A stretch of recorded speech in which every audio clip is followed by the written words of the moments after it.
Campaign, একটা দল তৈরি হও। আমি একটা দল করছি, আমার দলের নাম ফজর প্রজন্ম। এই দলের সভাপতি আমি, সেক্রেটারি আমি, সদস্য হলো যে যে আমাকে ভালোবাসে সে। কি এরকম জানলে 2 বছর আগে নিবন্ধন করাই লইতাম, তখন কোন দলের লগে জুড়ে যেতাম তো আমার নমিশন দিয়ে দিত। মানুষ নাই, 2 জন দল করছে, এটা দিয়ে গঠন করছে, কিন্তু বাস্তব একজনের নিবন্ধন করছে, নিবন্ধন এক দলের নিবন্ধন করছে, সাংবাদিক গেছে দলের অফিস খুঁজতে, দেখে যে যাত্রাবাড়ি না গুলশান ওইদিকে ছোট্ট একটা ভাতের দোকান, হেতে হলো এটার বউ হলে ম্যানেজার, হেতে হলো মেসিয়ার, ভাতের দোকান, হেতে হলো দলের প্রধান, বউ হলো সেক্রেটারি জেনারেল। দল বাংলাদেশের দল,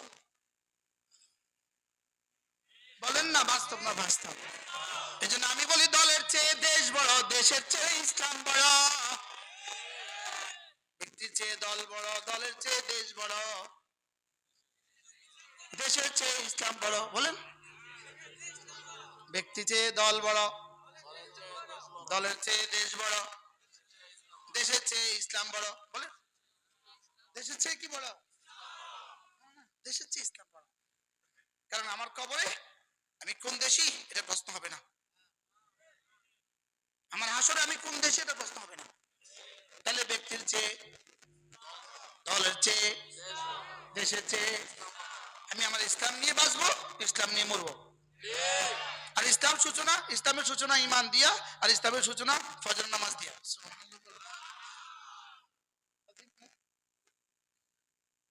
ইসলামের সূচনা কি দিয়া? ঈমান আর ফজর। বলেন, আবার বলেন। তো 0171 তো জিরো বাদ দিয়া এই মোবাইল কবে যাবে? তো ফজর বাদ দিয়ে এই ইসলাম কবে আসমানে যাবে? বুঝে বলেন।